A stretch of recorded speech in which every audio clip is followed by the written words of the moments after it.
नमस्कार दर्शकवृन्द, स्वागत छ यहाँहरूलाई बिजनेस प्लस टेलिभिजनको कार्यक्रम बुलेटिन बियर्समा। म सङ्गीता कटवाल उपस्थित भइसकेको छु र आज हामी कार्यक्रम बुलेटिन बियर्समा यहाँहरू सामु जुन शेयर बजारमा भएका गतिविधिहरू, त्यसैगरी अब आउने दिनहरूमा शेयर बजारले कुन बाटो लिएला लगायत चालु आर्थिक वर्षमा शेयर बजार कस्तो रह्यो र अब आउने जुन 77-78 का लागि शेयर बजार कस्तो रहला लगायतका विषयमा केन्द्रित रहेर कुराकानी गर्नेछौँ। हामीसँग कुराकानी गर्नको लागि हुनुहुन्छ डाक्टर गोपाल भट्ट। उहाँ चाहिँ नेपाल राष्ट्र बैंकका पूर्व कार्यकारी निर्देशक लगायत पुँजी बजार विज्ञ पनि हुनुहुन्छ। आउनुहोस् उहाँसँग कुराकानी गरौँ। यहाँलाई कार्यक्रममा स्वागत छ। हजुर, शेयर बजारको अवस्थालाई यहाँले अहिलेको शेयर बजारको अवस्थालाई यहाँले कसरी विश्लेषण गर्नुहुन्छ? शेयर बजार अहिले भर्खरै लामो समयको बन्दपछि, यो कोभिडको कारणले भएको र लकडाउनको कारणले बन्द भएपछि खुलेको छ। केही समय अलिकति तल झर्यो र अहिले एक किसिमको र्याली जस्तै भनौँ न, लास्ट आवरमा हिजो मात्रै पनि 14 point something अङ्कले बढेको छ, माथि गएको छ। कारोबारको रकम पनि उच्च देखिन्छ। आर्थिक वर्ष अन्त्य हुँदाखेरि 1 खर्ब 16 अर्बको कारोबार हुनु भनेको चान्चुने कारोबार होइन। मोस्ट अफ द कम्पनीजहरूको शेयरको भ्यालु बढेको छ। केही कम्पनीहरूको घटेको र भनौँ तपाईँको यो ब्रेथ एनालिसिसमा हेर्ने हो भने बढ्नेहरूको सङ्ख्या बढी छ, शेयरको कारोबार पनि बढेको, कम्पनीको शेयरको प्राइस पनि बढेको, पहिलाको भन्दा अहिले आएर नेप्से इन्डेक्स पनि माथि भएको। यस अर्थमा हेर्ने हो भने इकोनोमिक फन्डामेन्टल भन्दा फरक देखिन्छ शेयरको मार्केटको ट्रेन्ड। किनकि फन्डामेन्टल के हो भन्दाखेरि आर्थिक गतिविधि न्यून भएको, बजारमा प्रोजेक्सन, यो इकोनोमिक प्रोजेक्सन अथवा इकोनोमिक ग्रोथको प्रोजेक्सन चाहिँ लो भएको, एकदमै 2 point something 2.9 को अराउन्ड भएको र तपाईँको विश्वको आर्थिक गतिविधि पनि मन्द भएको, धेरै जस्तो इकोनोमीहरू स्लो डाउन भएर रिसेसनतिर गइरहेको, नेपालमै पनि बेरोजगारी बढ्न लागिरहेको, आर्थिक क्रियाकलापहरू प्रायशः ठप्प भएको अवस्थामा पनि शेयर बजार को सूचकाङ्क माथि गएको देखिनु, कारोबारको रकम उच्च हुनु र यो पनि सिंगल डिजिट होइन डबल डिजिटको चाहिँ तपाईँको यो बढेको देखिनुमा के देखिन्छ भन्दाखेरि अलिकति इन्डिकेटरहरू यो इकोनोमिक फन्डामेन्टलसँग शेयर मार्केटको ट्रेन्ड नमिलेको हो कि भन्ने देखिन्छ र सर्वसाधारणले पनि यसै गरी बुझ्छन्। तर अब यसलाई त्यही किसिमले बुझ्नु पनि उपयुक्त हुँदैन, किनकि विश्वको शेयर बजारमा जहाँ पनि अहिले त्यस्तै छ। फेरि नेपालमा मात्रै भए नेपालको गल्ती उल्टा भयो भन्ने बुझिन्थ्यो। तर विश्वकै ठुल्ठुला मानेका शेयर बजार, इभन अमेरिकाको शेयर बजार, युएसको शेयर बजार, इन्डियाको शेयर बजार, चाइनाको शेयर बजार, जापानको शेयर बजार, जहाँ पनि अहिले स्टक मार्केट ले इकोनोमिक फन्डामेन्टलको विपरीत दिशा देखाइरहेको अवस्था छ। यसलाई कुन अर्थमा बुझ्ने भन्ने नै सबभन्दा ठुलो च्यालेन्ज अहिले इकोनोमिक एनालिस्टहरूमा पनि आएको छ, स्टक मार्केट एनालिस्टहरूमा पनि आएको छ। र मेरो आफ्नो बुझाइमा हेर्ने हो भने यो अहिले एक किसिमको साइकोलोजिकल चाहिने उसबाट बुझ्नुपर्छ, इन्भेस्टरहरूको साइकोलोजीको पोइन्ट अफ भ्यूबाट बुझ्नुपर्छ भन्ने मलाई लाग्छ। अर्थात् भिडको मनोविज्ञान हुन्छ, यसलाई भिडको मनोविज्ञानबाट बुझ्नुपर्छ भन्ने मलाई लाग्छ। चालु आर्थिक वर्षमा शेयर बजारका लागि कस्तो रह्यो यहाँको विचारमा? यहाँले कसरी समीक्षा गर्नुहुन्छ? चालु आर्थिक वर्षको हेर्नुहुन्छ भने स्टक मार्केटमा धेरै ठुलो उतार चढाव त आएको होइन।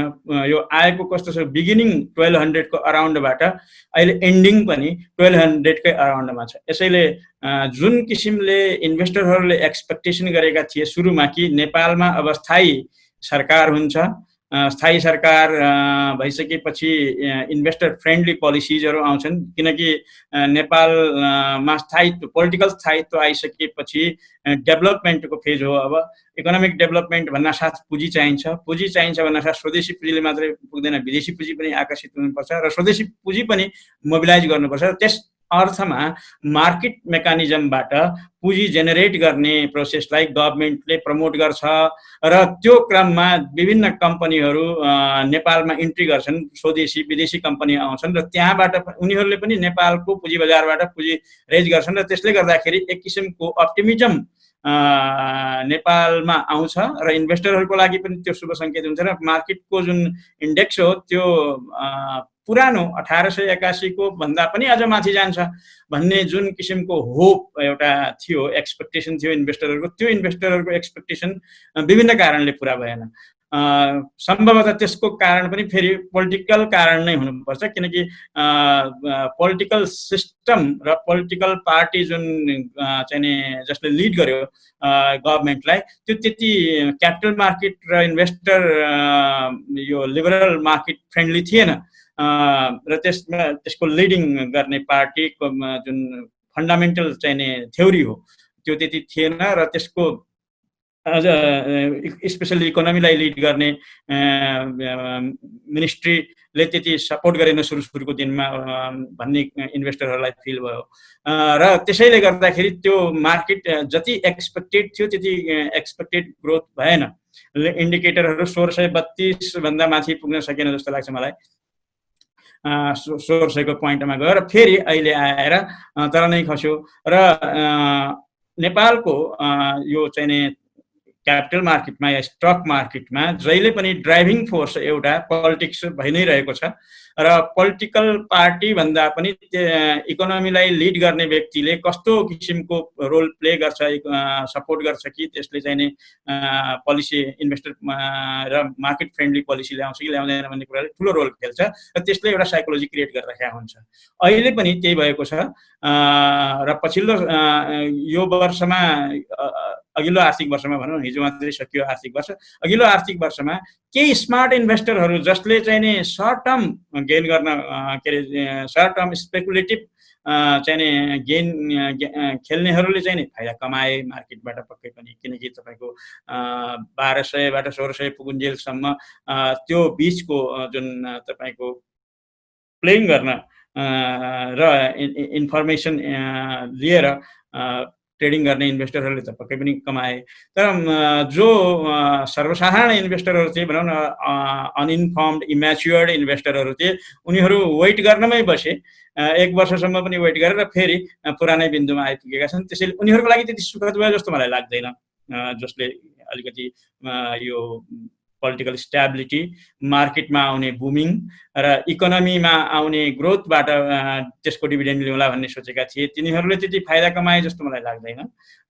र जसले सर्ट टर्म स्पेकुलेटिभ बेनिफिट लिन खोज्ने हुन् उनीहरूले चाहिँ त पक्कै पनि बिचमा यो फागुन कोभिड भन्दा अगाडिको जुन मार्केटको र्याली थियो अलिकति, त्यो र्यालीबाट फाइदा कमाए जस्तो मलाई लाग्छ। इन्भेस्टरहरूको लागि त्यो हो र इकोनोमीको लागि चाहिँ नि स्टक मार्केट स्टिल चाहिँ नि तपाईँको रेलेभेन्ट मार्केट हो भन्ने कुरा यो प्रुफ चाहिँ गरेको छ, किनकि यो बिचमा स्टक मार्केटमा प्रशस्तै उतार चढावहरू आएका छन्।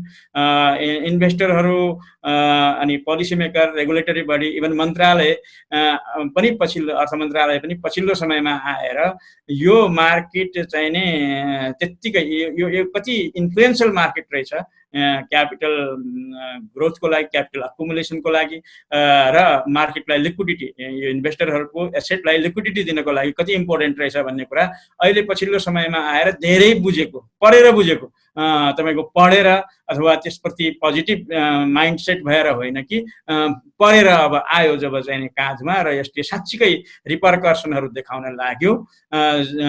इकोनोमीमा एकदमै नेगेटिभ इम्प्याक्टहरू यो खास गरी लकडाउनको पिरियडमा बन्द हुँदाखेरि जुन किसिमको देखियो, त्यसबाट पाठ सिकेर तपाईँको चाहिँ नि अहिले रेगुलेटरी बडी प्लस मिनिस्ट्री पनि केही पोजिटिभ चाहिँ भएको र मार्केटको सिग्निफिकेन्स, मार्केटको इम्पोर्टेन्स, मार्केटको इन्फ्लुएन्स इन होल इकोनोमिक एक्टिभिटीमा परेको उनीहरूले पनि महसुस गरेको मैले अनुभव गरेको छु। हजुर, यो कोभिड-19 का कारणले गर्दाखेरि शेयर बजारका लागि अलिकति दुःखदायी रह्यो यहाँले पनि भनि नै सक्नु भएको छ। त्यसैगरी जुन 77-78 का लागि शेयर बजारका लागि कस्तो रहला, जुन शेयर बजारले कुन बाटो लिएला, यहाँले के कसरी विश्लेषण गर्नुहुन्छ? आउने दिन शेयर बजारको लागि मलाई अब यसका पण्डितहरूले त वास्तवमा अहिले केही भन्न सकिरहेका छैनन्, किनकि यो कोरोनाको पेन्डेमिक कति लम्बिने हो र त्यसको प्रभावबाट उत्पन्न भएको इकोनोमीमा जुन तपाईँको चाहिँ रिसेसनरी चाहिँ मुभमेन्ट छ त्यो कति लामोसम्म जाने हो, किनकि मुख्य कुरा अहिले इकोनोमीमा आउने रिसेसन सबभन्दा ठुलो चाहिँ चुनौतीको रूपमा आएको छ। तपाईँको शेयर बजार भनेको आफैमा चाहिँ इन्डिकेटिभ मार्केट भए पनि यसको बेसमा भनेको त रियल चाहिँ मार्केट पर्छ। रियल मार्केट भनेको वास्तविक क्षेत्र भनेको तपाईँको के हो भने उद्योग व्यापार, तपाईँको इकोनोमिक एक्टिभिटिजहरू बढाउने चाहिँ सर्भिस सेक्टरहरू, यिनीहरूकै बेसमा स्टक मार्केटले काम गर्ने हो, अथवा उसले तपाईँको प्रतिफल दिने हो इन्भेस्टरहरूलाई। उद्योग चलेन, व्यापार चलेन, तपाईँको सर्भिस इन्डस्ट्रीहरू चलेनन्, होटेल चलेनन् तपाईँका यिनीहरू भने, इन्सुरेन्स इन्डस्ट्रीहरू चलेनन्, ब्याङ्कको घाटाहरू हुन लाग्यो अथवा ब्याङ्कबाट ऋण जान लागेन भने यी सबै चिजहरूको प्रभाव के पर्छ त? अनि स्टक मार्केटमा अल्टिमेटली त्यसको इम्प्याक्ट चाहिँ स्टक मार्केटमा पर्ने। त्यसैले यो मार्केट, यसको बेसमा रहेको, यसको ब्याकग्राउन्डमा रहेको यो मार्केट इकोनोमिक एक्टिभिटिजहरू शिथिल भइरहेको अवस्था छ र त्यो छिट्टै उठ्ने हो कि होइन भन्ने कुरा पनि चिन्ताको विषय छ। यो एक्टिभिटीहरू छिटो उठ्नको लागि कति समय लिन्छ, त्यसले स्टक मार्केटको भविष्य निर्धारण गर्छ र त्यो भन्नको लागि अझै आर्थिक विश्लेषकहरू, इकोनोमिक क्षेत्रका फोरकास्टर गर्ने व्यक्तिहरूले अझै क्लियरली यसको चाहिँ इन्डिकेसन पाइसकेका छैनन्। मैले अहिलेसम्म लिटरेचरहरू यसो हेर्छु, धेरै पाइसकेका छैनन्। तर एउटा भर्खरै अहिले मात्रै मैले के देखेँ भने यो कोभ्याक्स भन्ने एउटा चाहिँ के भन्छ तपाईँको यो कोरोनाको भ्याक्सिन तयार गर्ने क्रममा अहिले धेरै देशहरू, मोर देन 75 कन्ट्रीहरूले के अरे इन्ट्रेस्टहरू देखाइरहेको र त्यसको डेभलपमेन्ट भइरहेको, WHO को चाहिँ समेत त्यसमा संलग्नता भएर त्यो भ्याक्सिन चाहिँ उसको लागि उनीहरूले पनि इन्टेन्ट देखाइरहेको र धेरै भन्दा धेरै कन्ट्रीहरू त्यसमा चाहिँ सहभागी भइरहेको भन्ने अहिले भर्खरै एउटा न्युज आइरहेको छ। र त्यसले गर्दाखेरि त्यसको भ्याक्सिन यदि आयो र त्यसले चाहिँ नि तपाईँको त्यो 1 वर्ष करिबन लाग्ने भन्ने आशा। त्यसैले 1 वर्षसम्म त अझै पनि यो अवस्था तपाईँको एकदमै भोलेटाइल देखिन्छ र यो भोलाटिलिटी जति रहन्छ त्यतिन्जेलसम्म स्टक मार्केटको चाहिँ दिशा कता हुन्छ भन्ने पनि थाहा हुँदैन। अहिले नै भन्नुहोस् न उल्टा दिशा लिइरहेको छ। एज पर एक्सपेक्टेड या हाइपोथेसिस के हो भन्दाखेरि इकोनोमिक एक्टिभिटी लो हुने चाहिँ प्रेडिक्सनको आधारमा स्टक मार्केट पनि तल तलतिर जानेवाला छ भन्ने एउटा सामान्य हाइपोथेसिस हुन्छ एनालिस्टको। तर भिडतन्त्रको मनोविज्ञानले यसैलाई नै चाहिँ अहिले बुमिङ गराइदिइरहेको छ र मार्केट माथि उचालिरहेको छ। अब यो किसिममा पछिल्लो चाहिँ कमिङ फिस्कल इयरको ठ्याक्कै चाहिँ फोरकास्ट गर्न गाह्रो छ र अहिलेसम्म गर्न सकिने स्थिति पनि छैन। तर सम्भावना के देखिन्छ भन्नुहुन्छ, नेपालको आफ्नो चाहिँ एनालिसिस के हो भन्दाखेरि यहाँ त्यति धेरै ठुलो पेन्डेमिकको इफेक्ट त छैन। कोरोनाले जो विश्वव्यापी रूपमा अरू देशहरूमा गर्यो त्यति धेरै देखिएन र जे जति चाहिँ तपाईँको यो टेस्टहरू देखिरहेका छन् त्यसको खासै इम्प्याक्ट, किनकि लकडाउन अलिअलि भए पनि खुकुलो भइसकेको अवस्था छ। इकोनोमिक एक्टिभिटीहरू त्यो लकडाउनकै बिचमा पनि अलिअलि चलिरहेको अवस्था छ। र तेस्रो कुरा, बजार खुलिसकेपछि यसले एउटा पोजिटिभ सिग्नल दिएको र त्यो अब हाम्रै देशको आफ्नो विशिष्ट परिस्थिति अनुसार यसको तपाईँको फिजिकल प्रेसेन्स, कन्ट्रीको भौतिक उपस्थिति जुन ठाउँमा छ, जस्तो हावापानीमा हामी हुर्किरहेका छौँ, त्यसको आधारमा हेर्ने हो भने कन्ट्रीमा हामीले कोरोना पेन्डेमिकको धेरै ठुलो ह्युज चाहिँ तपाईँको इन्फ्लुएन्स नपर्ने र भविष्यमा यो 1-2 महिना 2-3 महिना पछि यसले आफ्नो एउटा नर्मल बाटो लिने एक्सपेक्टेसनको आधारमा स्टक मार्केटको भविष्य पनि त्यत्तिकै राम्रो देखिरहेको छु मैले। किनकि गभर्मेन्ट अब पोजिटिभ भइसकेको छ, गभर्मेन्टको पोलिसीहरू इन्भेस्टमेन्ट फ्रेन्डली आइसकेका छन् र आउने क्रममा पनि छन्। र अब केही समयपछि नेपाल राष्ट्र ब्याङ्कले मौद्रिक नीति पनि ल्याउँदैछ, त्यसले धेरै ठुलो किसिमले राहत देला भन्ने एउटा अनुमान गरिएको छ बिजनेस सेक्टरलाई, सर्भिस सेक्टरलाई र इभन इन्भेस्टरहरूलाई पनि दिने आधारमा यसले एउटा पोजिटिभ साइकोलोजिकल डेभलपमेन्ट ल्याउँछ र मार्केट चाहिँ नै धेरै उचाइमा नगए पनि धेरै तल पनि खसिँदैन र एउटा मिडल वेमा बस्छ भन्ने मेरो आफ्नो अनुमान छ। लामो समयपछि शेयर बजार खुलेसँगै फराकिलो अङ्कको घटबढ पनि देखायो। जुन यसो हुनुमा शेयर बजारमा यस्तो हुनुमा कहाँनिर के देख्नुहुन्छ यहाँले, कसरी विश्लेषण गर्नुहुन्छ? जुन यो घटबढ हुनुलाई यहाँले कसरी विश्लेषण गर्नुहुन्छ? यसको लागि हामीले बुझ्नु के पर्छ भने थ्योरिटिकल्ली शेयर बजारमा घटबढ हुने कारण भनेको यसको मार्केटको डिमान्ड एन्ड सप्लाईबाट नै हो। हाम्रो नेपालको मार्केट जब हामी स्टक मार्केट भन्छौँ, मार्केट मेकानिजम भनेकै के हो भन्दाखेरि price of the commodity yeah pricing mechanism भनेको डिमान्ड एन्ड सप्लाई बेस्ड हो। अहिले सप्लाईको त त्यति केही इफेक्ट छैन, त्यसैले डिमान्डको कारणले हो। घट्यो भने डिमान्ड घटेर हो सेयरको प्राइस घट्ने, र डिमान्ड बढ्यो भने सेयरको प्राइस बढ्ने हो। अहिले आएर पछिल्लो समयमा अब तपाईँको के छ भन्दाखेरि र त्यो डिमान्ड सप्लाई के को कारणले हुन्छ बढ्ने घट्ने भन्नुहुन्छ भने त्यो एक्सपेक्टेसनको कारणले हुन्छ, इन्भेस्टरहरूको एक्सपेक्टेसनको कारणले हुन्छ। उनीहरूले कस्तो एक्सपेक्ट गर्छन्, किन बढ्छ भन्दाखेरि अहिलेको तुरुन्तैको कारणले सेयरको प्राइस बढ्ने या घट्ने भन्ने हुँदैन। उनीहरूले फ्युचरको कस्तो एक्सपेक्टेसन गर्छन् त्यसको आधारमा डिमान्ड बढ्ने या डिमान्ड घट्ने हुन्छ। अब तपाईँको फ्युचरप्रति यदि अप्टिमिस्टिक भयो, उनीहरू पोजिटिभ भयो भनेपछि डिमान्ड बढ्छ, स्टकको चाहिँ डिमान्ड बढ्छ। यदि फ्युचरप्रति पेसिमिस्टिक भयो उनीहरू भने डिमान्ड घट्छ। त्यस अर्थमा भन्ने हो भने तपाईँको अब यो एक्सपेक्टेसन केले जेनेरेट गर्छ भन्ने कुरा इम्पोर्टेन्ट हुन्छ। र एक्सपेक्टेसन जेनेरेट गर्छ तपाईँको इन्फर्मेसनले। उनीहरूले कस्तो इन्फर्मेसन पाउँछन् र त्यसलाई कसरी प्रोसेसिङ गर्छन्, दुईटा कुरा हुन्छ। यसैले हामी के भन्छौँ भने इन्फर्मेसनल्ली इफिसियन्ट स्टक मार्केटमा इन्फर्मेसनको ठुलो महत्त्व हुन्छ। र यो इन्फर्मेसनलाई इन्भेस्टरले कसरी त्यसलाई चाहिँ प्रोसेसिङ गर्छ, इन्टरनल प्रोसेसिङ, उसले त्यसलाई पोजिटिभली प्रोसेसिङ गर्छ कि नेगेटिभली प्रोसेसिङ गर्छ, त्यसको आधारमा उनीहरूको एक्सपेक्टेसन जेनेरेट हुन्छ र त्यही एक्सपेक्टेसनले डिमान्डलाई चाहिँ इन्फ्लुएन्स गर्छ र त्यही डिमान्डले प्राइसलाई तपाईँको तलमाथि लैजान्छ भन्ने थ्योरिटिकल एप्रोच हो। नेपालको कन्टेक्स्टमा पनि यो थ्योरी लागू हुन्छ, किनकि हामी त्योभन्दा बाहिर गएका छैनौँ। कसैले यहाँ अब बाँकी रह्यो के भन्दाखेरि यो एक्सपेक्टेसन र यो इन्फ्लुएन्सलाई एउटा अर्को चिजले पनि प्रभाव पार्छ। नेपाल जस्तो या विश्वकै अरू देशको चाहिँ तपाईँको प्राइस मुभमेन्टलाई त्यो के हो भन्दाखेरि इन्भेस्टरहरू यस्तो इन्फर्मेसनलाई तपाईँको प्रोसेसिङ गरेर त्यसलाई एक्सपेक्टेसनमा जेनेरेट गर्ने काम सबै किसिमका इन्भेस्टरले गर्न सक्दैनन्। त्यसैले कतिसँग यो इन्फर्मेसनको पहुँच हुन्छ र त्यो इन्फर्मेसनको ग्राभिटी, त्यो इन्फर्मेसनको चाहिँ ग्राभिटीलाई महसुस गर्छन् र त्यसलाई कसरी प्रोसेसिङ गर्छन् भन्ने कुराहरूको टेक्निकल नलेज लिमिटेड इन्भेस्टरसँग मात्रै हुन्छ। त्यसैले तिनीहरूलाई इन्फर्मेसनल्ली इफिसियन्ट इन्भेस्टर भनिन्छ र बाँकी इन्भेस्टरहरूले त्यसलाई फलो मात्रै गर्छन्। कतिले फलो गर्छन्, कतिले उल्टा फलो पनि गरिदिन्छन्। त्यसैले नर्मल्ली के गर्छन् भने इन्फर्मेसन इन्भेस्टरहरूलाई अरू इन्भेस्टरहरूले फलो गर्छन्, जेनरल इन्भेस्टरले भन्ने मान्यता हुन्छ। त्यसो हो भने नेपालमा पनि त्यस्ता किसिमका इन्भेस्टरहरू अब डेभलप भइसक्यो। केही इन्फर्मेसनहरू छन् जोसँग अलिकति बढी इन्फर्मेसन हुन्छ, केही इन्भेस्टरहरू छन् जसले त्यो भिडलाई फलो गर्छन्, अरूको सल्लाहमा हिँड्छन् अथवा त्यस्ता इन्फर्मेसनली इफिसियन्ट मानिएका इन्भेस्टरहरूलाई फलो गर्छन्।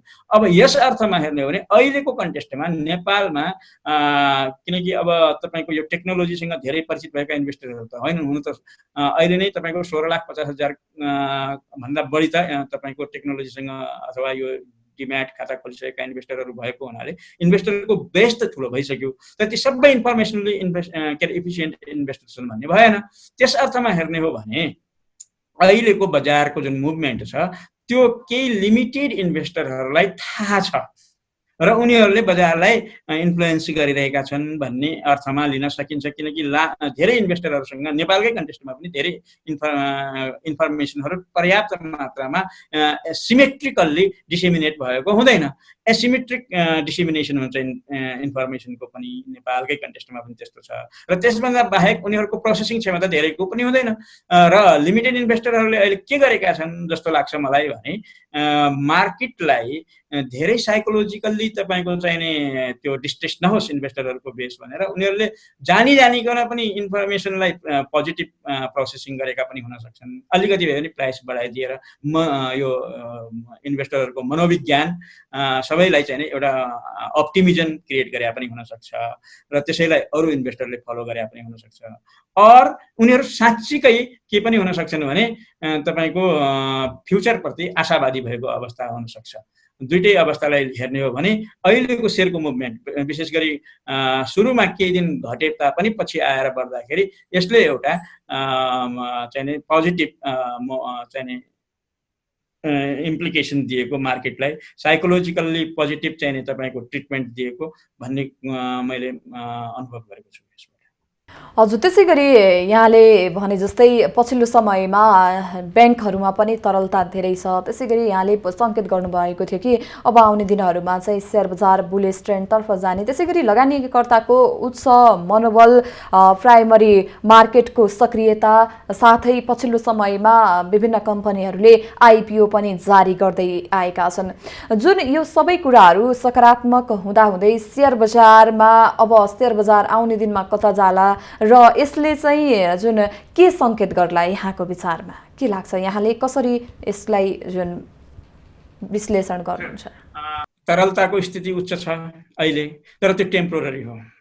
टेम्पोररीली तरलता नेपालको वित्तीय बजारमा खास गरी ब्याङ्किङ इन्डस्ट्रीहरूमा टेम्पोररीली तरलताको चाहिँ नि उतार चढाव भइ नै रहन्छ। अहिलेको अवस्था के हो भन्नुहुन्छ भने अब लामो समय लकडाउन भयो, कर्जाको माग भएन, डिपोजिट हाई नै थियो र त्यो डिपोजिट अलिकति ग्रोथ भएको पनि छ, बढेको पनि छ, किनकि मान्छेलाई क्यासको पनि खास निड भएन। त्यसैले गएर ब्याङ्क वित्तीय क्षेत्रसँग ठुलो तरलताको अवस्था छ। तर यो कोभिडको इम्प्याक्ट अलिकति लुज हुन साथै करिब साइकोलोजिकल्ली त अब लुज पनि भइसकेको छ धेरै यसको इम्प्याक्ट। अब खालि मान्छेहरू अलिकति प्रिपेयर्डनेस हुन बाँकी छ। त त्यस्तो अवस्था आइसकेपछि नेपालमा तरलताको स्थिति फेरि चाहिँ त्यति नै यस्तो इज भइरहला जस्तो मलाई लाग्दैन। र त्यस्तो अवस्थामा फेरि ब्याङ्कहरूले ब्याज बढाउनु पर्ने, प्लस चाहिँ तपाईँको डिपोजिट बढाउनु पर्ने, सबैलाई चाहिँ एउटा स्ट्रेस हुन्छ र त्यही किसिमले ब्याज बढ्न जान्छ, ब्याज दर पनि बढ्न जान्छ र कर्जाको माग पनि बढ्छ। देशमा नबढ्ने होइन, किनकि सबै इकोनोमीहरू कुरेर बसेका छन् नि यो चाहिँ नि तपाईँको डेभलपमेन्टको लागि भनेर कुरेर बसेका छन्। यो आएको भनेको त एक्सटर्नल इलिमेन्ट हो, यो अहिलेको भनेको त कुनै इकोनोमिक भन्दा पनि गैर इकोनोमिक रिजनले आएको हो यो बढी यो कोभिड-19 को इम्प्याक्ट भनेको। त्यसैले यो इम्प्याक्ट यदि कम हुन साथ नेपालमा पनि तपाईँको आइपिओमा छन्, तपाईँले भने जस्तै धेरै कम्पनीहरू लाइन लागेर बसेका छन्। प्लस अब यही हो कि त्यति बेलाको साइकोलोजी अब ठ्याक्कै भन्न चाहिँ केही नसकिने अवस्था के हो भन्नुहुन्छ भने यो जुन हामीलाई लामो समयसम्म यसले एउटा आज यो जनवरीबाट अराउन्ड स्टार्ट भएको अहिले जुलाई भइसक्यो, 5-6 महिनासम्मको एउटा चाहिँ नि साइकोलोजिकल चाहिँ नि इम्प्याक्ट भन्नुहोस् न सबैमा के पर्यो भने यत्रो 6 महिना होला, त्यति बेला जनवरीमा भने लागेको थिएन, 6 महिनासम्म गयो। अब अहिले छिटो सकिएला भनेको 2-3 महिनामा त सकिन्छ भनेको फेरि यो 1 वर्ष लाग्न लाग्यो भने चाहिँ पक्कै पनि निराशाजनक स्थिति नै आउँछ। स्टक मार्केट मात्रै होइन कि सबै मार्केटमा निराशाजनक स्थिति आउँछ।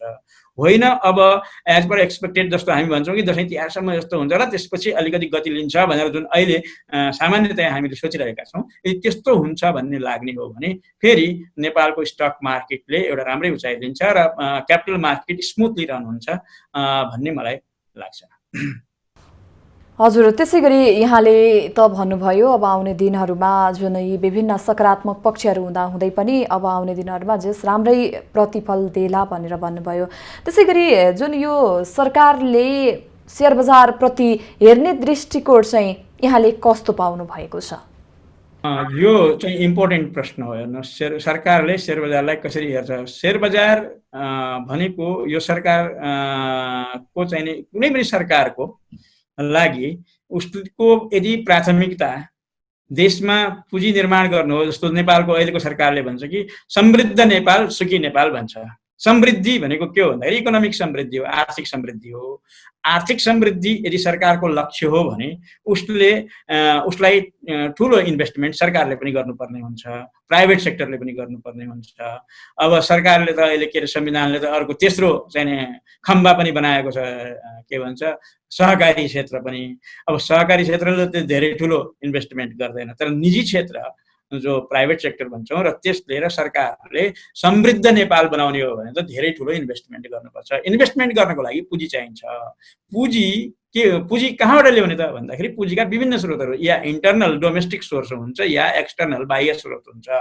हेर्नुहोस्, अब डोमेस्टिक पुँजीलाई पनि परिचालन गर्नु पर्यो सकेसम्म, बढीभन्दा बढी पहिलो प्राथमिकता सरकारको त्यही हुनुपर्छ। त्यसपछि पनि पुगेन भने नेपालको पुँजी त्यति धेरै नेपालको समृद्धिको लागि त्यति पर्याप्त छैन भन्ने लाग्ने हो भने बाहिरको पुँजी पनि ल्याउनुपर्छ।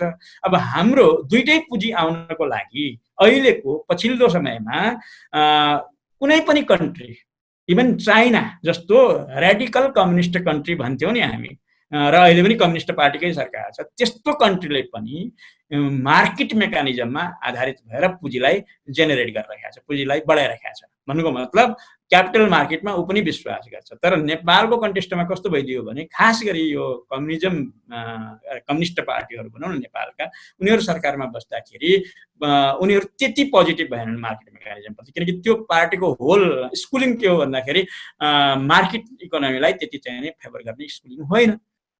त्यसो भएको हुनाले उनीहरू जो मान्छेहरू खास गरी चाहिँ जस्तो कि बाबुराम भट्टराईको पालामा पनि भनियो कि नेपालको शेयर बजार भनेको जुवागर हो भनेर एक किसिमको नराम्रो इम्प्याक्ट गयो त्यति बेला। पछि उहाँले बुझ्नुभयो, अहिले आएर उहाँ पोजिटिभ हुनुहुन्छ। बुझ्नमा टाइम लाग्ने उहाँहरूलाई पछि गएर, किनकि त्यो कम्युनिजमको गुरु जो चाइना छ, त्यो चाइनामै पनि के छ भन्नुहुन्छ भने क्यापिटल मार्केटलाई अथवा त्यहाँको सङ्घाई स्टक एक्सचेन्जले विश्वका पुरा पुँजी बजारको पुँजीलाई उसले पनि एट्र्याक्ट गरिराखेको छ भने ग्लोबल क्यापिटललाई एट्र्याक्ट गरिराखेको छ चाइनामा। फरेन इन्स्टिट्युसनल इन्भेस्टरहरू पनि त्यहाँ गइरहेका छन् चाइनामा। भने नेपाल जस्तो देशमा त झन् पुँजीको आवश्यकता छ भने हामी त लिबरल इकोनोमीका मान्छे हो, त्यसै पनि त्यस्तो एकदमै रेडिकल कम्युनिस्ट पार्टी पनि होइन, हाम्रा बहुदलीय व्यवस्था अन्तर्गतका कम्युनिस्ट पार्टीका चाहिँ सरकारहरू हुन्। तर त्यहाँ आउने व्यक्तिहरूको त्यो चाहिँ नेगेटिभ दृष्टिकोणले कहिलेकाहीँ के हुन्छ भने त्यसको लङ टर्म इम्प्याक्ट पर्दो रहेछ। अहिले पनि त्यस्तै भएको हो नेपालको कन्टेक्स्टमा। सरकारको दृष्टिकोण भन्दा पनि वर्तमान चाहिँ अर्थ मन्त्रालयलाई लिड गर्ने मन्त्रीज्यूको दृष्टिकोण सुरुमा अलिकति नेगेटिभ आइदियो। यो अनुत्पादक क्षेत्र हो क्यापिटल मार्केट भनेर भनिदिँदाखेरि, स्टक मार्केट भनिदिँदाखेरि त्यसको नेगेटिभ इम्प्याक्ट पर्यो मार्केटमा। अहिले आएर पछि समयमा उहाँ त्यति धेरै यो मार्केटलाई अब इन्फ्लुएन्स गरिराख्नु भएको अथवा त्यसरी बोलिरहनु भएको छैन, बरु केही कमिटीहरू बनाएर यो मार्केटका समस्याहरू समाधान गर्नतिर लाग्नुभयो भन्ने मार्केटमा आएको थियो। कति सम्भव भयो कति भएन त्यो त थाहा छैन, तर अहिले आएर के भयो भने गभर्मेन्टले महसुस गरेको जस्तो फिल भएको छ कि यो मार्केट त समृद्ध नेपालको लागि त आवश्यक रहेछ। यो किनकि यहाँ के देखियो भने जेनरली मान्छेहरूले के देख्ने भयो भने स्टक मार्केटमा जाने, इन्भेस्ट गर्ने र त्यो 100 को सेयर 200मा किन्यो, त्यत्तिकै के गरेको छैन फाइदा कमायो, त्यसैले त्यो अनुत्पादक बजार हो भन्ने एउटा फिलिङ चाहिँ जेनेरेट भयो केही व्यक्तिहरूमा, र त्यसको इम्प्याक्ट गभर्मेन्टमा पनि पर्यो र गभर्मेन्ट त्यति पोजिटिभ भइदिएन। खास गरी यो कम्युनिस्ट पार्टीको गभर्मेन्टहरू त्यति फेभरेबल भइदिएनन्।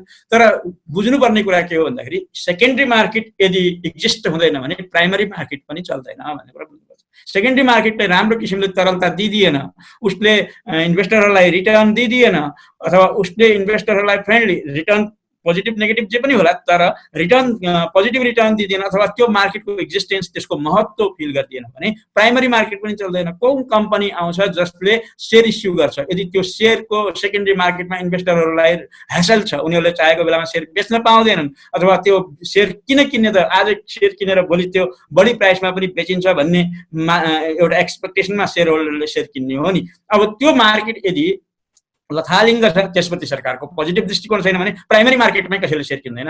र प्राइमरी मार्केटमा सेयर नकिन्नु भनेको मतलब के हो, कम्पनीले बजारबाट पुँजी जेनेरेट गर्न सकेन। जब कम्पनी बजारबाट पुँजी जेनेरेट गर्न सक्दैन भने अनि त्यसपछि त्यो क्यापिटल मार्केटको एक्जिस्टेन्स नै भएन। त्यसपछि उनीहरू जाने भए अर्को मार्केटमा, अर्थात् फाइनेन्सियल मार्केटमा जाने भए, जहाँ तपाईँको के अरे यो ब्याङ्किङ इन्डस्ट्रीमा जाने भए, त्यहाँबाट लोन लिएर इन्भेस्ट गर्ने भए। तर इक्विटीमा एउटा इन्भेस्टरको लागि जो एभेन्युज हुन्थ्यो इक्विटीमा इन्भेस्ट गर्ने, त्यो मार्केट त्यति चाहिँ त्यसपछि त्यो एभेन्यू उनी इन्भेस्टरले पाएन। त बजार भनेको के हो भन्दाखेरि भेराइटिज अफ इन्स्ट्रुमेन्ट भएको, भेराइटिज अफ इन्भेस्टरहरूका विभिन्न किसिमका इन्भेस्टरहरूलाई क्याटर गर्ने, उनीहरूको रिटर्न र रिस्कलाई क्याटर गर्ने मार्केट हो नि। र प्राइस डिस्कभरी गर्ने र सस्तोभन्दा सस्तोमा कम्पनीले चाहिने पुँजी पाउने र बढीभन्दा बढी रिटर्न इन्भेस्टरले पाउन खोज्ने, त त्यस्तो किसिमको ट्रेड अफ हुने मार्केट भएको हुनाले क्यापिटल मार्केटको एक्जिस्टेन्स छ, के अरे यो एक्जिस्टेन्स छ र यसले चाहिने इम्प्याक्ट गर्छ र यसले पुँजी जेनेरेट गर्छ भनेर सरकारले महसुस गर्ने अवस्थाहरू आउँदैछ जस्तो मलाई लाग्छ। र त्यो आयो भने निश्चित रूपमै क्यापिटल मार्केटको भविष्य अझ झन् उज्जवल हुन्छ। हजुर, त्यसै गरी जुन यहाँको भनाइअनुसार सरकार शेयर बजार प्रति सकारात्मक छ भन्न सकिन्छ पछिल्लो समयमा, त्यसै गरी पुँजी बजारमा हरेक व्यक्ति जुन शेयर बजारसँग चासो राख्ने व्यक्तिहरू शेयर बजारमा लगानी गरेर सफलता हात पार्न जुन उनीहरूको जुन एउटा सोचाइ हुन्छ र त्यसै अनुरूप उनीहरूले जुन लगानी गरेका हुन्छन् शेयर बजारमा, पुँजी बजार चलायमान बनाउन र शेयर बजारको विस्तारका लागि के कस्ता खालका सूत्रहरू चाहिँ प्रयोग गर्नुपर्छ होला? पुँजी बजारलाई चलायमान बनाइराख्नको लागि सबभन्दा महत्त्वपूर्ण कुरा के हो भन्नुहुन्छ भने अनेस्टी पहिलो कुरा हो। अनेस्टी कसको पाटोबाट भन्नुहुन्छ भने सबै पाटोबाट, एउटाको पाटोबाट भन्दा गभर्नमेन्ट अनेस्ट हुनु पर्यो, क्यापिटल मार्केट रेगुलेटर अनेस्ट हुनु पर्यो, इन्भेस्टरहरू अनेस्ट हुनु पर्यो र यो अब तपाईँको त्यसका अरू जस्तो अङ्गहरू ब्रोकर अनि त्यस्तै गरी स्टक एक्सचेन्ज सबै अनेस्ट हुनु पर्यो। अनेस्ट के प्रति हुनु पर्यो भने आफ्नो रोलप्रति, आफ्नो सीमा कसैले कटाउनु भएन। यहाँ अहिले के छ भन्दा सबैले आफ्नो सीमा कटाएका छन्। जस्तो सरकारले पहिलो सुरुवात गर्नुहोस् सरकारबाट, सरकारले त्यति मात्रै बोलिदिनु पर्छ जति उसलाई आवश्यक छ, आवश्यक भन्दा बाहिर बोलिदिनु भएन, किनकि यो इन्फर्मेसनली सेन्सिटिभ मार्केट हो। इन्फर्मेसनली सेन्सिटिभ भनेको यहाँ अर्थमन्त्रीले, अर्थ सचिवले, धितोपत्र बोर्डको मान्छेले, अध्यक्षले अथवा प्रधानमन्त्रीले बोलेका कुराहरूले ठुलो मिनिङ राख्छ। त्यसलाई प्रोसेसिङ गरिदिन्छन् इन्भेस्टरहरूले र त्यसबाट एक्सपेक्टेसन जेनेरेट हुन्छ, अघि मैले भने, र त्यो एक्सपेक्टेसनले पोजिटिभ या नेगेटिभ इम्प्याक्ट ल्याइदिन्छ। त्यसैले पहिलो कुरा उहाँहरूको बोलीमा एउटा के हुनुपर्छ भन्दाखेरि चाहिने भन्दा बढी, आवश्यकभन्दा बढी आइदिनु भएन र अनावश्यक रूपमा इन्फ्लुएन्स गर्ने गरी बोलिदिनु भएन। त्यो पहिलो कुरा हो। दोस्रो कुरा के हो भन्दाखेरि पुँजी बजार चलायमान अहिले भइरहनुको लागि केही चिज हामीले यो पेन्डेमिकबाट र लकडाउनबाट सिक्यौँ के हो भन्दाखेरि यो प्रविधि मैत्री हुनु पर्यो। अब प्रविधि मैत्री भन्नुको मतलब के भन्दाखेरि बिचमा यसैलाई नै दोष दिएर हाम्रो बजार रोकियो। अब फुल्ली अटोमेटेड हुनु पर्यो, तपाईको इन्टिग्रेटेड हुनु पर्यो इन्फर्मेसन टेक्नोलोजीबाट। ब्याङ्किङ सेक्टर पनि ब्याङ्कसँग इन्टिग्रेटेड हुनु पर्यो, ब्याङ्किङ टेक्नोलोजीसँग पनि इन्टिग्रेटेड हुनु पर्यो, अनि पेमेन्ट सेटलमेन्टसँग इन्टिग्रेटेड हुनु पर्यो। तपाईको अनि यो स्टकको लिने दिने तपाईको यो डिम्याट जो भन्छौँ त्यसमा बढीभन्दा बढी अकाउन्टहरू खोलिएको इन्भेस्टरहरू हुनु पर्यो। त्यसैले इन्भेस्टरहरू पनि प्रविधि मैत्री हुनु पर्यो। अब र तपाईको त्यसै गरी स्टक एक्सचेन्ज, धितोपत्र बोर्ड सबैले टेक्नोलोजीलाई ठुलो चाहिने महत्त्वका साथ यसलाई प्रविधि मैत्री बनाउनु पर्यो। र त्यसपछि त्यसै गरी एडुकेटेड पनि हुनु पर्यो। अब आइटी एजुकेटेड हुनु पर्यो, साथसाथै तपाईको चाहिँ नि यसको स्टक मार्केटका लगानीसँग सम्बन्धित रिस्क एन्ड रिटर्नसँग सम्बन्धित कुराहरूमा इन्भेस्टरहरू पनि एडुकेटेड हुनु पर्यो। चौथो कुरा के हो भन्नु भने डिजास्टर्सको बेलामा पनि बजार चल्ने अवस्था हुनको लागि तपाईले त्यसको लागि पनि केही व्यवस्थाहरू हुनु पर्यो। भन्नुको मतलब के भन्दाखेरि भविष्यमा पनि यस्ता किसिमका डिजास्टरहरू भए भने कसरी मैले यो मार्केटलाई स्मुथली रन गर्न सक्छु, त्यसबाट चाहिँ यसलाई बन्द गर्नु पर्दैन भन्ने कुरामा केही व्यवस्थाहरू गरिएको हुनु पर्यो। अब पछि गएर जस्तो अरू देशको बजारहरू चले लकडाउनको बेलामा, हाम्रो बजार किन चल्न सकेन त भन्दाखेरि हामीसँग त्यस्तो व्यवस्थाहरू थिएन। त्यसैले अब ती व्यवस्थाहरू पनि गर्नुपर्ने अवस्थाहरू आयो। पाँचौं कुरा के हो भन्नुहुन्छ भने जस्तो नेपालमा के छ भन्दाखेरि मैले अघि भने आफ्नो रोलमा बस्नुपर्ने भनेको ब्रोकरले ब्रोकरेजको कामहरू गर्नु पर्यो, अनि पोर्टफोलियो म्यानेजरले पोर्टफोलियो म्यानेजरको काम गर्नु पर्यो। अब एउटाले अर्कोको रोलमा हस्तक्षेप गर्न लाग्यो भने बजारमा फेरि इन्कन्सिस्टेन्सी आउँछ र त्यसले गर्दाखेरि बजार डिस्टोर्ट हुन लाग्छ। त्यसैले सबै मार्केटका अवयवहरूले आफ्नो परिधि के हो, मेरो परिधि के हो र मैले कहाँसम्म काम गर्ने, मेरो ज्युरिस्डिक्सन के हो, त्यसमा मात्रै बस्नु पर्यो कि यहाँ ज्युरिस्डिक्सनमा बढी। अब इन्भेस्टरले गएर सेयर बजार खोल्ने कि बन्द गराउने भनेर जुलुस निकाल्ने हो भने, अथवा धितोपत्र बजार बोर्डले गएर गभर्मेन्टको चाहिँ रोल खेलिदिने हो र गभर्मेन्टले धितोपत्र बजार बोर्डको रोल खेलिदिने हो भने अनि यहाँ काम बिग्रियो। यसपछि डिस्टोर्सन भयो भने के हुन्छ, जब सिस्टमभन्दा बाहिर जान्छन् र ज्युरिस्डिक्सन एकअर्काले नाक्छ, त्यसपछि बजार स्मुथली चल्दैन, बजारमा इनइफिसियन्सी क्रिएट हुन्छ र त्यसले गर्दाखेरि त्यसको अल्टिमेट मार इन्भेस्टरहरूलाई पनि पर्छ र त्यसको पुरै मार इकोनोमीमा पर्छ। त्यसैले यी चिजहरूप्रति सबै सचेत हुनु पर्यो भन्ने मेरो सुझाव आग्रह छ। बाँकी त र इन्भेस्टरहरू स्वयं चाहिँ अलिकति एडुकेटेड, सचेत र तपाईँको अब यसमा के भने रिस्क पनि भएको मार्केट भएको हुनाले रिस्क टेकिङ क्यापासिटी कति हो, आफ्नो रिस्क बियरिङ क्यापासिटी कति हो, त्यहीसँग रिलेटेड भएर इन्भेस्ट गर्नु पर्यो। अब आफूले रिस्क चाहिँ धेरै लिने अनि लगानी डुब्यो भने फेरि अर्कोलाई दोष दिने, कहिले केन्द्रीय ब्याङ्कलाई दोष दिने, कहिले गभर्मेन्टलाई दिने, कहिले धितोपत्र बोर्डलाई दोष दिने, त्यो काम गर्नु भएन। किनकि यो आफ्नो तपाईँको डिस्क्रेसनरी इन्भेस्टमेन्ट हो। यसमा कहिले तपाईँलाई इन्भेस्ट गर भनेर तपाईँलाई घोक्रे ठग लगाएर पठाएको होइन। अनि तपाईँले इन्भेस्ट गरेपछि नाफा नै कमाइरहनुपर्छ, तपाईँको क्यापिटल गेन हुनुपर्छ, क्यापिटल लस हुनु हुँदैन भन्ने पनि होइन। बरु बजारमा के गर्न सकिन्छ एउटा चिज भने, तपाईँ भोलि प्राइस घटेको बेलामा पनि नाफा कमाउने मेकानिजम के हो भन्दाखेरि एउटा सर्ट सेलिङको मेकानिजम हो।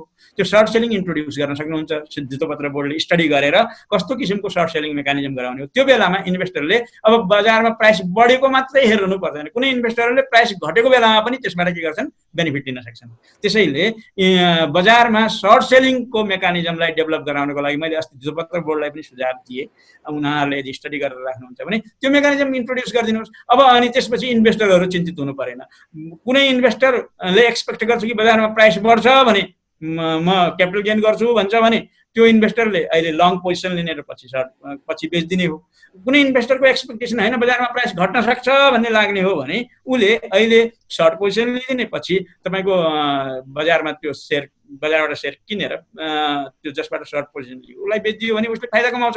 त्यसैले दुईटै अवस्थामा, बजारमा प्राइस घटेको अवस्थामा पनि, बजारमा प्राइस बढेको अवस्थामा पनि फाइदा कमाउनको लागि तपाईँले सर्ट सेलिङ मेकानिजम पनि इन्ट्रोड्युस गरिदिनु भयो भने अब त्यसपछि यो बजारमा प्राइस घटिरहेछ, बजारमा प्राइस बढिरहेछ, अथवा इन्डेक्स घट्यो, इन्डेक्स बढ्यो भनेर बजारमा जुलुस निस्किने अवस्था आउँदैन।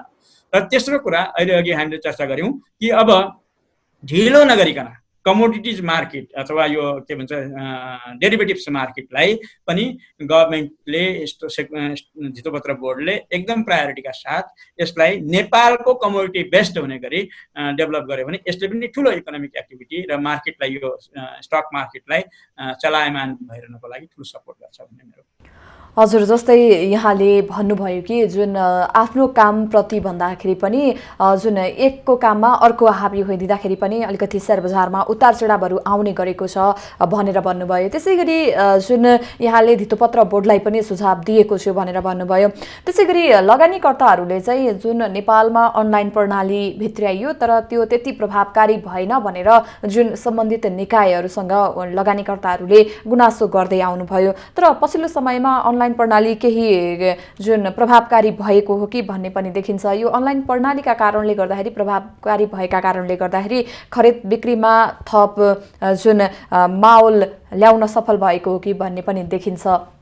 त्यसै गरी बजारले जुन अब आउने दिनहरूमा यो अनलाइन प्रणालीलाई सम्पूर्ण लगानीकर्ताहरूसँग पुर्याउनको लागि र नेपालको अनलाइन प्रणालीलाई यहाँले के कसरी विश्लेषण गर्नुहुन्छ?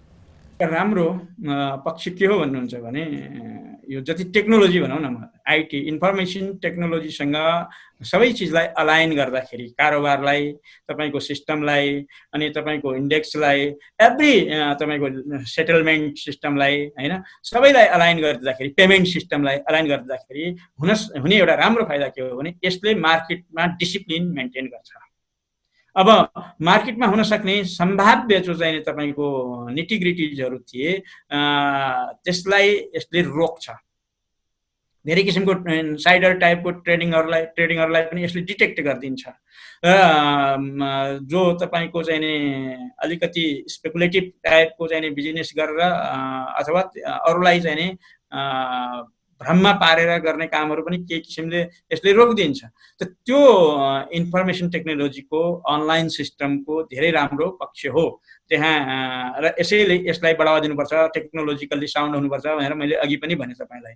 अब यो सिस्टम कतिसम्म प्रभावकारी छ, म वास्तवमा आफू ट्रेडर पनि होइन, मैले मसँग भन्नुहुन्छ भने स्टक मार्केटमा मैले पिएचडी गरेको छु, नेपालको पहिलो पिएचडी हो स्टक मार्केटको। तर मेरो आफ्नो नाममा एउटा पनि सेयर छैन र मेरो घरमा पनि त्यति सेयर, एउटा सानो किता प्राइमरी मार्केटमा उहिले किनेको कहिले त्यो पनि हिसाब किताब थाहा छैन, मैले राखेको छैन। यसैले म त्यस्तो यो अनलाइन सिस्टमको आफूले प्र्याक्टिकल अनुभव गरेको मान्छे चाहिँ छैन, तर हुनुपर्छ भनेर मैले थ्योरिटिकल्ली बुझ्छु र त्यसलाई चाहिँ नि प्र्याक्टिकल्ली अहिले जति आएको छ त्यसले धेरै धेरै समस्याहरू नेपालमा भइरहेका पहिलाका समस्याहरू, यो इन्भेस्टरहरूमा भइरहेका समस्याहरू, यो क्यापिटल मार्केटमा देखिरहेका समस्याहरूलाई यसले हल गरिरहेको छ र गर्छ पनि। तर यसको एउटा डिफेक्ट के छ भन्नुहुन्छ भने यो कन्टिन्युअसली चाहिँ नि तपाईँको ओभरसाइट गर्नुपर्ने सिस्टम हो। किनकि यो सिस्टममा यदि लुप होल भयो कहीँ र त्यसलाई केही व्यक्तिहरूले मात्रै थाहा पाइरहेका छन् भने यसैबाट नै तपाईँको फेरि चाहिँ नि ठुलो डिजास्ट्रस हुने सम्भावना पनि आउँछ। किनकि इन्भेस्टरहरूको ठुलो लगानी छ, धेरै पैसाको कारोबार भइरहेको छ तपाईँको। यदि र यसलाई चेक गर्ने चाहिँ नि हाम्रो क्यापासिटी, जस्तो ह्याकिङै गरिदियो कसैले, अथवा तपाईँको बिचैमा कसैले पैसा यो एकको पैसा अर्कोतिर लगिदियो भने यो ठुलो रिस्क, आइटी रिस्क भनिन्छ यसलाई। यो ठुलो रिस्क पनि यो जति जति तपाईँ इन्फर्मेसन टेक्नोलोजीसँग चाहिँ नि आबद्ध हुँदै जानुहुन्छ त्यति त्यसको टेक्नोलोजिकल रिस्क पनि हाई भएर जान्छ।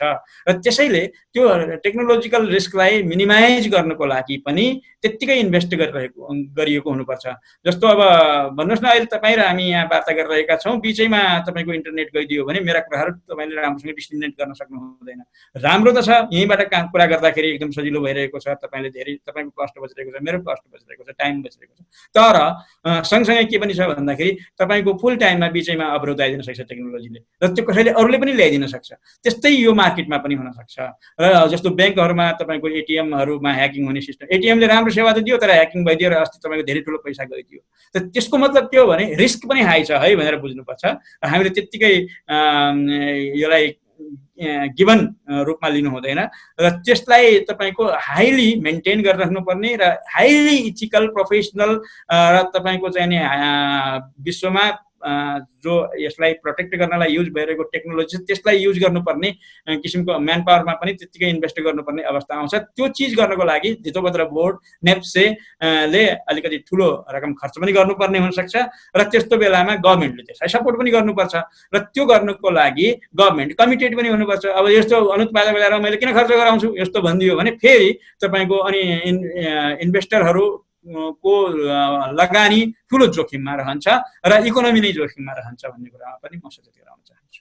हस्, हामी कार्यक्रमको अन्त्यमा पनि आइसकेका छौँ र अन्त्यमा मैले यहाँलाई एउटा क्वेसन गर्न चाहे। अब जुन नयाँ लगानीकर्ताहरू र बजारमा लगानी गर्न चाहनुहुन्छ भने उहाँहरूले कस्तो खालको उपायहरू चाहिँ अपनाएर जुन शेयर बजारमा प्रवेश गर्नु उचित हुन्छ यहाँको विचारमा?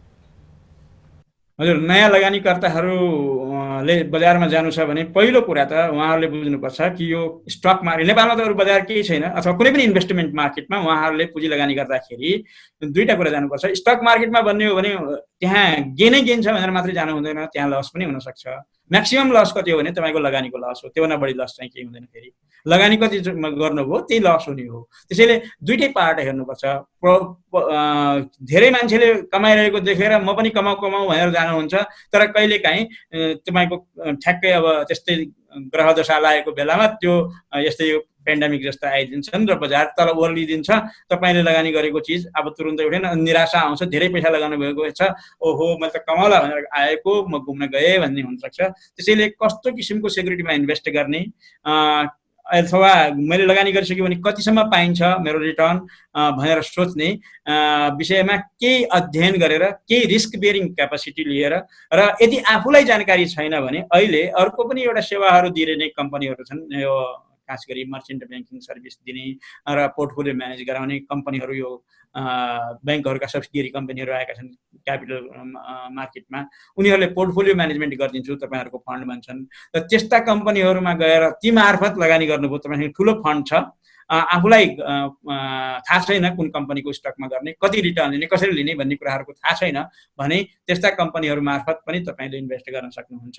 र तपाईँ यदि आफै स्वयं इन्भेस्टर हो, आफै पोर्टफोलियो म्यानेजर हो भने तपाईँले एउटा रिस्क बियरिङ क्यापासिटी त पक्कै पनि हुनुपर्छ। बजार जता पनि जान सक्छ, तलमाथि जहाँ पनि जान सक्छ सेयरको प्राइस, त्यस कुरामा मनन गर्नुपर्छ।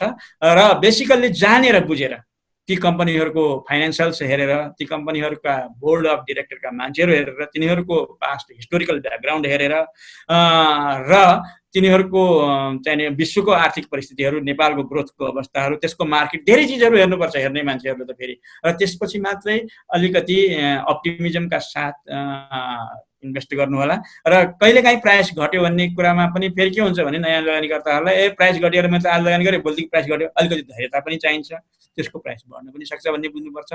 र सबै कुरामा चनाखो भइरहनु पर्ने अवस्था हुन्छ। लगानी गरिसकेपछि त्यत्तिकै जतासुकै जाओस्, जेसुकै होस् भनेर सुतेर बस्ने अवस्था चाहिँ हुँदैन, किनकि तपाईँलाई पनि पिर हुन्छ आफ्नो त्यत्रो लगानी गरिसकेपछि भोलिको पल्टमा। र तेस्रो कुरा, अब अहिले आफ्नो पुँजी मात्रै लगानी नगर्ने, फेरि अहिले त मार्जिन लेन्डिङको कुराहरू पनि गर्ने हुन्छन्, ब्याङ्कबाट ऋण लियो, त्यो झन् रिस्की हुन्छ। तपाईँले एकातिर ऋण लिएर लगानी गर्नुभयो, ब्याङ्कको ब्याज तिर्नुपर्ने भयो, सामान तिर्नुपर्ने हुन्छ, उतातिर सेयरको प्राइस घट्यो, झन् चिन्तित हुने अवस्था हुनसक्छ। त्यसैले सकिन्छ सुरुका दिनहरूमा आफ्नै बचतबाट गर्नुहोस् र केही धैर्यताका साथ गर्नुहोस्, र जब त्यसमा एक्सपर्टिज तपाईँलाई डेभलप हुन्छ त्यसपछि अनि बिस्तारै बिस्तारै मार्जिन लेन्डिङ पनि गर्न सक्नुहुन्छ भन्ने सुझाव म दिन चाहन्छु।